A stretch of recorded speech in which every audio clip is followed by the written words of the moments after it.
مگر وہ ظاہر نہیں کر رہا تھا کہ ذرا سی بات کا بتنگڑ بنانا اس کے دوستوں کا محبوب مشغلہ تھا۔ ابھی تک تمہارے والد اور محترم تابش بھائی نہیں آئے، باہر کہیں کوئی سیریس بات تو نہیں ہو گئی؟ نوید نے پلیٹ میں بریانی ڈالتے ہوئے کہا۔ حالانکہ ڈاکٹر ہمارے پاس موجود ہے، تمہارے گھر والوں کو ہم سے رجوع کرنا چاہیے، اسی بہانے ہم بھی اندر چلے جاتے، وسیم نے پانی کا گلاس منہ سے لگاتے ہوئے کہا۔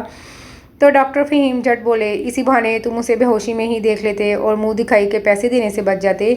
بالکل ٹھیک کہا تم نے، زبیر نے ڈاکٹر فہیم کو داد دی۔ اتنے میں بابا جان بڑی تیزی سے باہر آئے، متلاشی نگاہوں سے ادھر ادھر دیکھا، سرفراز ڈرائیور کو دیکھ کر اپنی طرف بلایا۔ سرفراز فوراً ان کی خدمت میں حاضر ہو گیا۔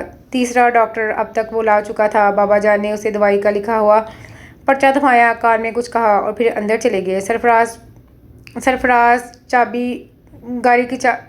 سرفراز پر چالے کی کر گاڑی کی طرف چل دیا۔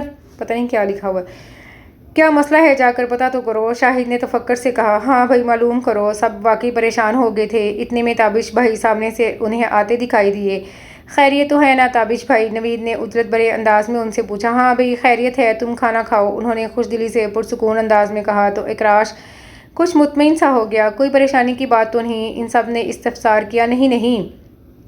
تابش بھائی ہنسی روکتے ہوئے ان کے پاس ہی بیٹھ گئے۔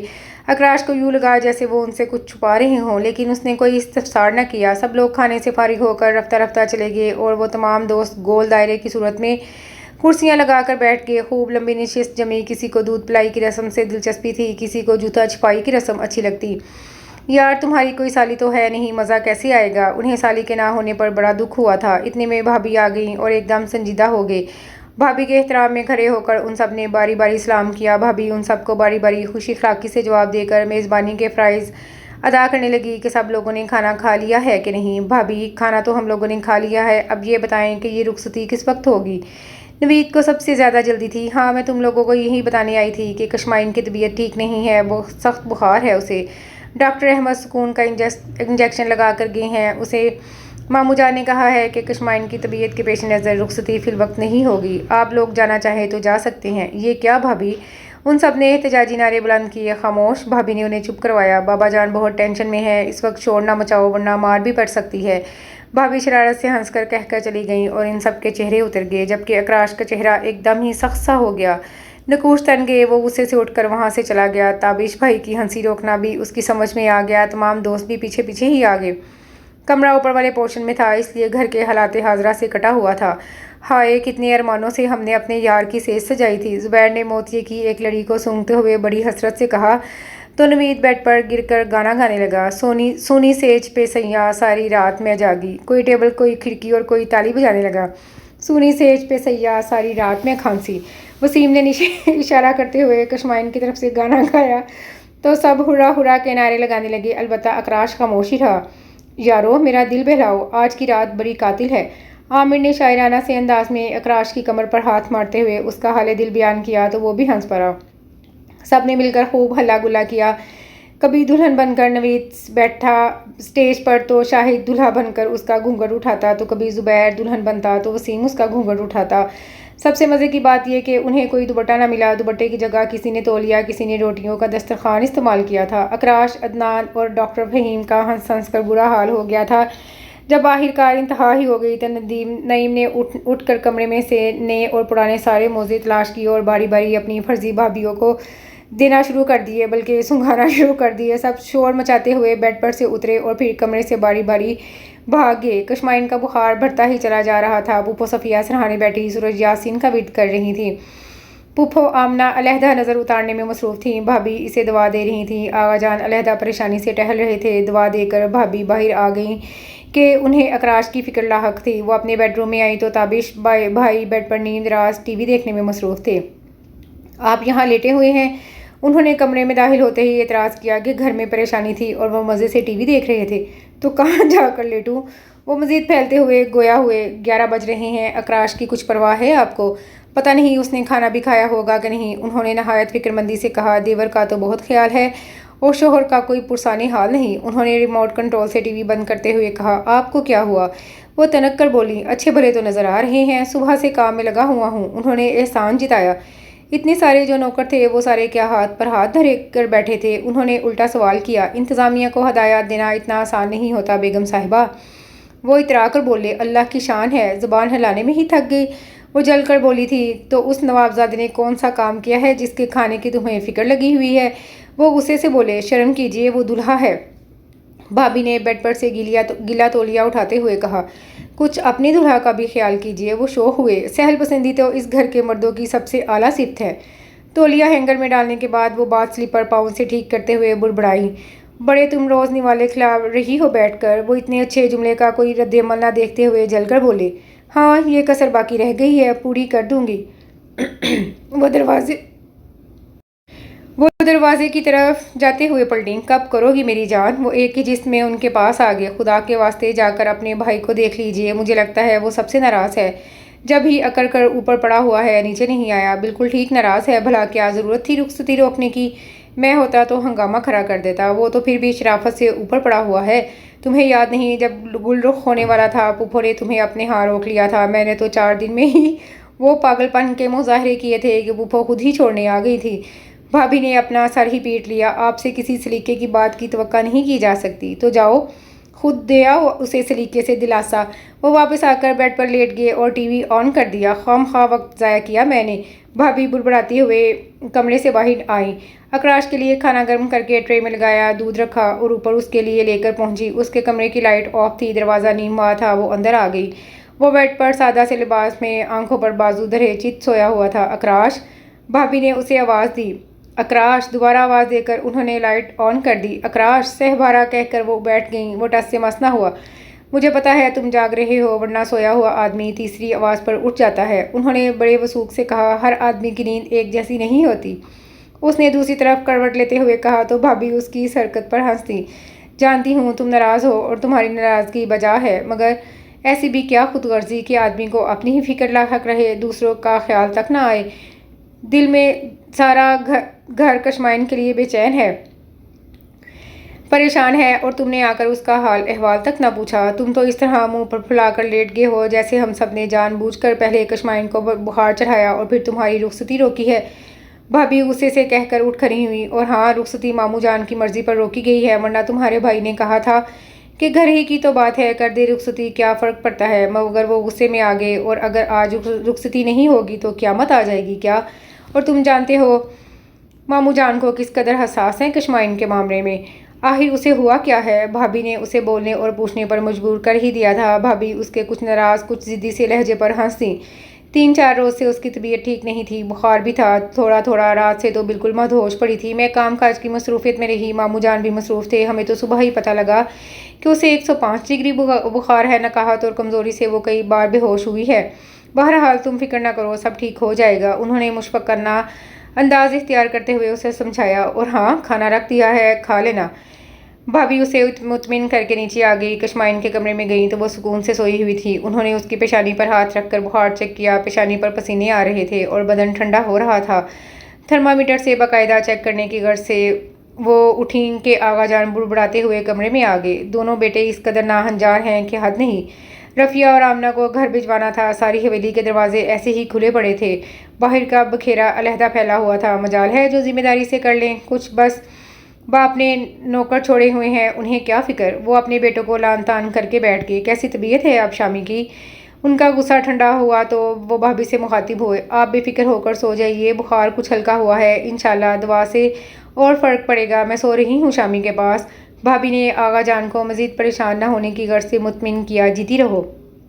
آغا جان نے ان کے سر پر ہاتھ رکھ کر شفقت سے دعا دی، ایک تم ہی تو ہو جو میں کچھ زندہ ہوں، ورنہ میرے بیٹے لاحول ولا۔ بھابی ان کی بات پر ہنس دی۔ آغا جان اپنے کمرے میں چلے گئے۔ آغا شہاب الزمان کے 2 بیٹے اور 2 بیٹیاں تھیں۔ آغا خلیق الزمان اور شفیع الزمان باپ کی وراثت کے برابر کے مالک تھے۔ آغا خلیق الزمان کی شادی تو ان کے والد محترم کی زندگی میں ہو گئی تھی، جبکہ شفیع الزمان کی صرف نسبت طے تھی چچا کے ہاں۔ والد کی وفات کے بعد شفیع الزمان نے اس نسبت سے انکار کر دیا اور اجنبی خاندان غیر ذات سے حمیدہ بیگم کو بیاہ لائے، جو کہ آغا فیملی کی عزت و ناموس پر ایک بھرپور تماچا تھا۔ آغا خلیقُالزماں نے عزت و ناموس کو اولویت دی اور حمیدہ بیگم کو قبول کرنے سے انکار کر دیا۔ اس بات کا شفیع الزماں پر خاطر خواہ کوئی اثر نہ ہوا کیونکہ وہ حمیدہ بیگم کے حسن پر جی جان سے فدا ہو چکے تھے، سو انہوں نے اپنے سسرال میں ہی رہنا شروع کر دیا۔ آغا خلیقُالزماں کے ہاں ایک نئے وارث نے جنم لیا تو انہیں اس خوشی کے موقع پر بھائی کی کمی سے شدت سے محسوس ہوئی۔ انہوں نے اپنے بیٹے کا نام تابش زماں رکھا۔ حمیدہ بیگم کے والد حیات نہ تھے، صرف ان کے دو بھائی تھے، لطیف اور جمال۔ حمیدہ بیگم اور اس کے بھائی کم تر طبقے کے لوگ تھے، طرز زندگی بھی کچھ خاص نہ تھا۔ خلیق الزماں کا خیال تھا کہ کچھ عرصہ کے بعد ان کا بھائی زندگی کی مصیبتوں سے گھبرا کر واپس لوٹ آئے گا، مگر ایسا نہ ہو سکا اور شفیع الزماں کے ہاں ایک بیٹی نے جنم لیا جس کا نام انہوں نے شاہینہ رکھا۔ خلیق الزماں تمام باتیں پس پش ڈال کر بھائی کو لینے آ گئے کہ انہیں بیٹی ہونے پر بے انتہا خوشی ہوئی تھی۔ حویلی میں آتے ہی حمیدہ بیگم نے اپنے شوہر کی وراثت کا بٹوارا کرنے کا مطالبہ کر دیا، جس کا انہیں بے حد افسوس اور صدمہ ہوا، لیکن انہوں نے جائیداد کے حصے بکھرے نہ کیے کیونکہ وہ جانتے تھے کہ ان کا بھائی بے راہ روی کا شکار ہے اور وہ دولت کو بیکار کاموں میں لٹا دے گا، سو حمیدہ بیگم کا مطالبہ پورا نہ ہو سکا۔ جب تابش کے بعد اکراش نے جنم لیا تو حمیدہ بیگم تل ملا کر رہ گئیں کہ ان کے ہاں ابھی تک وارث پیدا نہیں ہوا تھا۔ پھر شاہینہ کے بعد شفیع الزماں کے ہاں ایک اور بیٹی نے جنم لیا جس کا نام خلیق الزماں اور زیتون بیگم نے کشمائن رکھا۔ آغا جان چاہتے تھے کہ وہ اپنے بھائی کی دونوں بیٹیوں کو اپنے بیٹوں سے بیاہ لائیں، اور جب انہوں نے یہ ارادہ اپنے بھائی کے سامنے ظاہر کیا تو حمیدہ بیگم بھڑک کر بولی، یہ سب جائیداد ہتھیانے کے طریقے ہیں، ورنہ جس شخص نے مجھے قبول نہ کیا وہ میری بیٹیوں کو کیسے قبول کرنے جا رہا ہے۔ آغا جان طیش میں آ گئے اور فخر سے بولے، میں اپنے بھائی شفیع الزمان کی بیٹیاں اور آغا شہاب زمان کی پوتیاں لے رہا ہوں، کوئی کمی کمین خاندان کو ترجیح نہیں دے رہا۔ حمیدہ بیگم کو کمی کمین والی بات تیر کی طرح لگی اور وہ ناگن کی طرح پھنکار کر بولی، میں مر جاؤں گی مگر تم جیسے کمینے شخص کو اپنی بیٹیاں نہ دوں گی۔ آغا جان ایک معمولی عورت کے منہ سے یہ بات برداشت نہ کر پائے اور بڑے طنز سے مسکرا کر بولے، کون لے گا تمہاری بیٹیاں؟ بات شفیع الزماں کو ہتھے سے اکھاڑ لے گئی۔ بات اس قدر بڑھی کہ بھائی بھائی کا دشمن ہو گیا۔ آخرکار شفیع الزماں اپنے حصے کی تمام جائیداد اور بیوی بچوں کو لے کر واپس اپنے سسرال آ گئے اور باقاعدہ وہاں رہائش اختیار کر لی۔ اپنی دولت سے اپنے سسرال کا طرز زندگی بھی بلند کیا اور بیوی کے بھائیوں کو کاروبار کے لیے رقم بھی دی۔ شفیع الزماں کے حصے میں دولت اس قدر آئی تھی کہ اگر وہ بیٹھ کر بھی کھاتے تو زندگی آرام سے گزر جاتی، لیکن ایسا نہ ہو سکا۔ کچھ تو شفیع الزماں کی زندگی بے راہ روی کا شکار تھی، کچھ لطیف اور جمال نے انہیں زندگی کی شرطوں سے مزید روشناش کروا دیا جس نے شفیع الزماں میں کسی بھی صلاحیت کو پنپنے نہ دیا۔ خلیق الزماں الگ بھائی کی ہٹ درمی اور بربادی پر دل کے عارضے میں مبتلا ہو گئے تھے۔ حمیدہ بیگم کے بڑے بھائی لطیف نے بہن کو اکسا بھڑکا کر اپنے بیٹے اقبال کا رشتہ شاہینہ کے لیے مانگ لیا، جس پر حمیدہ بیگم کی خوشی دیدنی تھی۔ انہوں نے شاہینہ کا نکاح اقبال سے کر کے خلیق الزماں کے منہ پر تماچا دے مارا، جبکہ کشمائن کی صرف نسبت طے تھی چھوٹے بیٹے شوکت کے ساتھ۔ حمیدہ بیگم کے دونوں بھائیوں نے دولت ہتھیانے کے لیے بہن سے چھپ کر بہنوئی کو نشے کا عادی بنا دیا۔ جب حمیدہ بیگم کو علم ہوا کہ ان کا شوہر موت کی طرف خود اپنے قدموں سے چل کر جا رہا ہے تو وہ بھائیوں سے الجھ گئیں۔ بھائیوں نے سارا الزام خلیق الزماں پر رکھ دیا کہ انہوں نے انتقام لینے کے لیے ایسا کیا ہے، لیکن جلد ہی حمیدہ بیگم نے اپنی آنکھوں سے اپنے بھائیوں کو شفیع الزماں کو زہر پلاتے دیکھ لیا۔ وہ اپنے سہاگ کو لٹتا دیکھ نہ سکیں، ان کے خون میں آگ سی لگ گئی۔ جن سانپوں کو وہ دودھ پلا رہی تھیں وہی انہیں ڈس رہے تھے، ان کی جڑیں کاٹ رہے تھے، ان کا سائبان چھین رہے تھے۔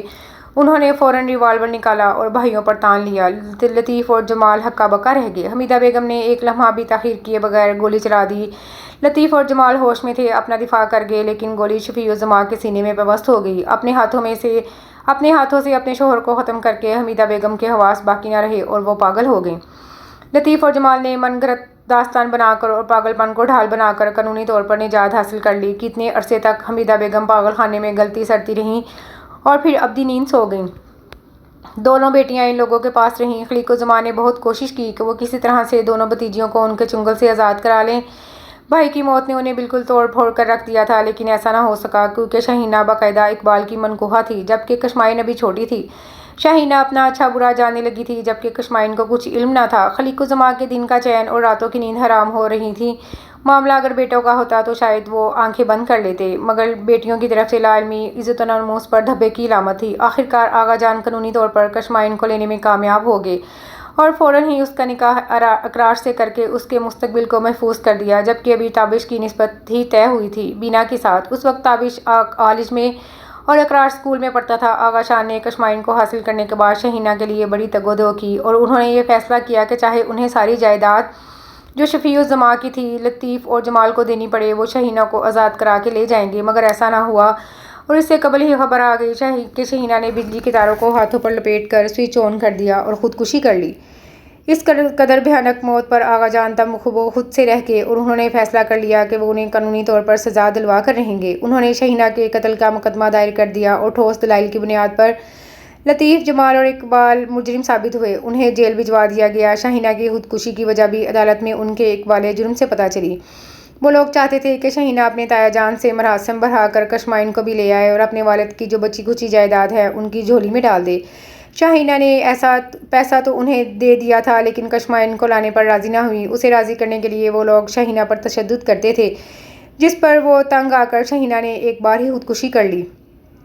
زیتون بیگم نے اور آغا جان نے کشمائن کو بالکل بیٹیوں کی طرح لاڈ سے پالا اور اس کی ہر خواہش کو پہلا مقام دیا۔ تمام حالات وقتاً فوقتاً تابش اور اکراش کے سامنے آتے رہے۔ اکراش نے اول دن سے ہی کشمائن کو خاص اہمیت اور مقام نہ دیا، جبکہ تابش اپنا بڑا پن رکھتے اور کشمائن کے ساتھ محبت سے پیش آتے، کیونکہ وہ اچھی طرح جانتے تھے کہ جو کچھ بھی چاچا شفیع نے کیا اور چچی نے کیا اس میں کشمائن کا کوئی قصور نہیں، جبکہ اکراش کے دل میں یہ بات بیٹھ گئی تھی کہ چاچا اور بچی کی وجہ سے بابا جان کو بہت سے صدمات سے دوچار ہونا پڑا ہے۔